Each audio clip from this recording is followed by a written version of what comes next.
कटहल कोफ्ता एक बार इस तरह से बनाएं। मैंने यहाँ पे बेसन मिलाकर कटहल में उसको बॉल बना लिया। बॉल को अच्छे से फ्राई किया।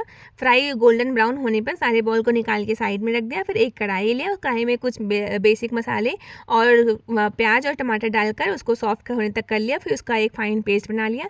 पेस्ट को मैंने एक कढ़ाई डाला, उसमें तेल डाला। तेल डालने के बाद उसमें पूरा पेस्ट डाल दिया। फिर कुछ घर के बेसिक मसाले डालकर एक गिलास पानी डालकर उसमें मैंने अपने वो बॉल्स डाल दिए और इस तरह से ये हमारा जैक फ्रूट कोफ्ता बनके रेडी हो गया। फुल रेसिपी मेरे यूट्यूब चैनल पे है, वीडियो को लाइक चैनल को सब्सक्राइब करें। Bye bye.